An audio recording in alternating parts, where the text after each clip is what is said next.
is. So this is what I'm talking about. At every pixel on the right, we're getting the distance away the object is we're looking at. So it's an intensity level that we're showing it as, but it's really a depth measurement. And it does it with an active infrared illumination. So it kind of measures the time of flight of this infrared light. And electronics are fast now, so we can do this. This is an Israeli company that makes this camera. It's not our own technology. And what we really look at in our group is if such a device existed and was low cost and was in everyone's home, what would be enabled because you'd have that piece of technology. It's called 3DV Systems. The camera is expensive now. It was targeted towards like special effects companies, but green screens are really good for what they need. So switching them over to this wasn't easy. So here's the virtual green screen, this kind of thing they wanted. But you can see there's some, kind of blooming or whatever on the edges. So with a green screen, you can just use a really normal high-res camera and just make them not wear green. It's not that they already have that down pat. So it has to be better than that for them to switch. So they have used it like in like on-the-spot newscast thing where they want to just drop out what's behind the newscaster and do stuff. But that's not as big a market. So I think this market is a huge market for this kind of a camera to show up in.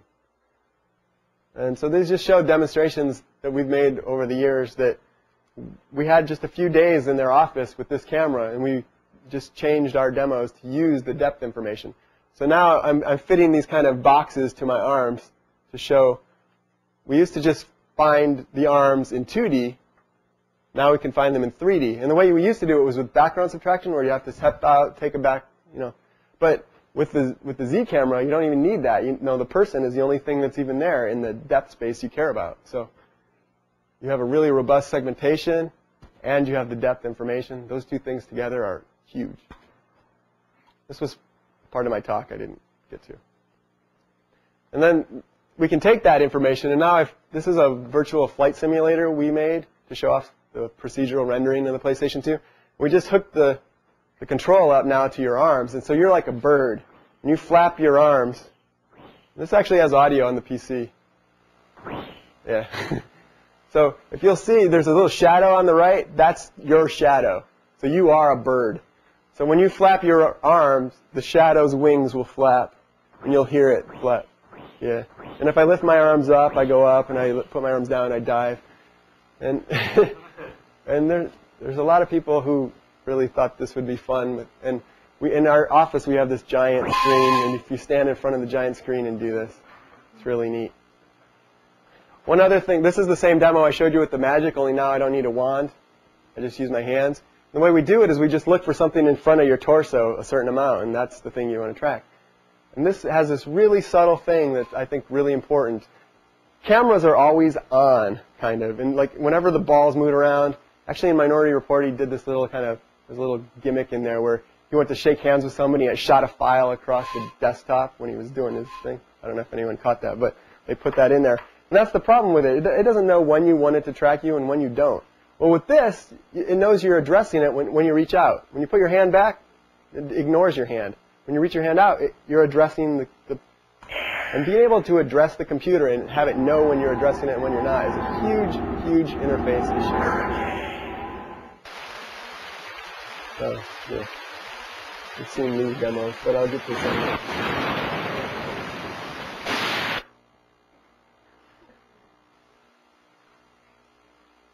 So this just shows the fact that there's a guy in the background doing stuff. Doesn't matter at all. It's using the Z information. Here's a virtual pottery wheel. So imagine this is a pottery thing in front of me, and I just reach my hand out and I carve away. Or on that side, I extrude out the pottery, and on this side, I carve away. So this really shows it on the pretty well here. You can see my graphics ability isn't that great, so this is one of my rough demos. But it gives you the idea of what we want to achieve.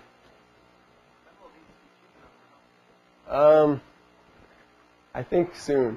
Is there a problem with flooding the room with IR, given that a lot of remote controls are IR? It doesn't need, I don't think so. It doesn't need that much IR compared to like a light bulb. I mean, most people don't have 100-watt light bulbs worth of IR in their house, but I don't know. We don't think it's going to interfere with things too much. This is the last demo of this camera that I would show. It's showing something very subtle. It's tracking the color of the ball, the butterflies. But now when I put the ball behind my back, the butterflies go behind my back. And that's a huge step there, too. Compositing the graphics in. Now the butterflies are not just drawn over the top of the video like all the other demos. Now the butterflies are in the video, kind of.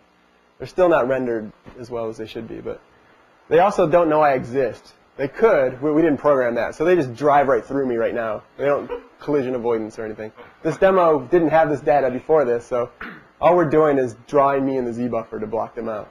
It's a very simple change to the demo that already existed, but that's all that we had time for. So this is a really, big step, in my opinion, the next step. The camera will get higher res, the camera will have better dynamic range, the camera will do all these other things for sure. But this is like a change. So here's just, again, I can address it, and it tracks what's out in front of me by 1.5 feet or something. And then if you do that, all the other butterflies are scared because you're reaching out at them. And the chief butterfly comes and he lands on your hand and makes sure it's okay. See a little Z buffer fighting there, problem.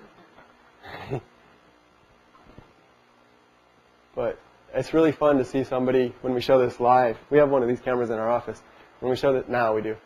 When we show this live, you see people who've never seen this kind of technology, and they're really confused. There's nothing in my hand. Kids never have that problem. Kids have no problem with that. But to kids, the butterfly really is real, but it's just in the TV. That's the thing they think. It's a real butterfly, it's just in the TV. Okay.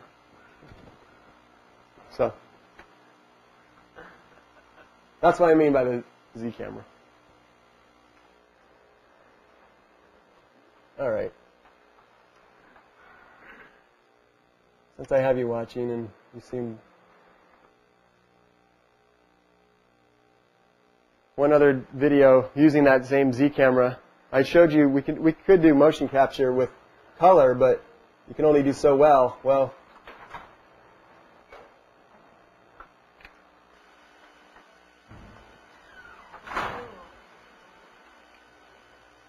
see. Oh, it's already playing. Okay. So this is using the Z camera, but to puppet an animated virtual character. So you see Rishi, when he moves, the skeleton moves. Step forward. It tells you. So what's another really neat thing about all this is we actually, like when we demoed this, there's a physical space that the camera maps into now. There's a literal physical space, depending on where the camera is, of where you need to be. With a regular camera, you have this kind of scale thing that happens. You could be anywhere as long as you're in the field of view. But with this now, there's actually you can lay out tape on the ground and stuff, and it's kind of neat. So this is a demo where he just goes in and he bats the ball and knocks it down. And this is really early work. We haven't had that much time to do research on it, and this is running on PlayStation 2, by the way. So we try to stay on our current platform until it makes sense to move on. He's going to reset the demo, and you can switch the demo. He has 4 different demos, I think, that use it, but they all puppet the same skeleton figure. You can jump. It notices when you jump, and you can duck. And he's boxed it in.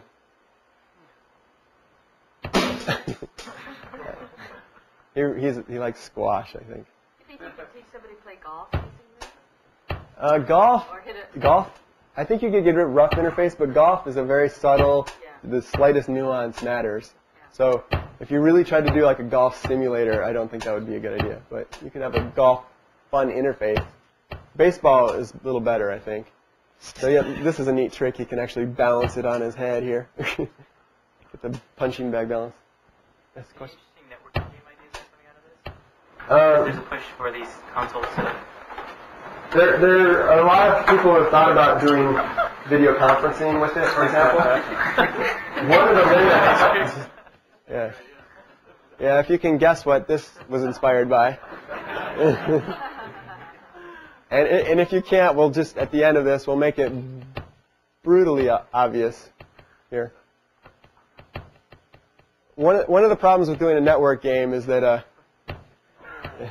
he's doing okay. His life is okay. There you go.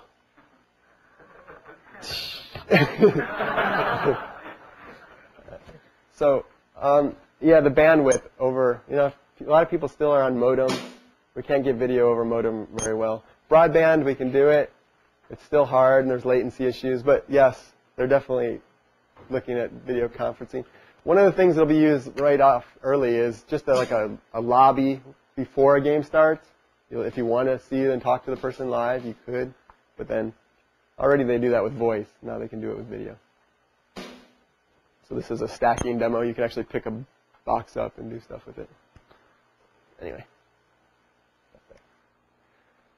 Any other questions? Have you used audio yet as an input?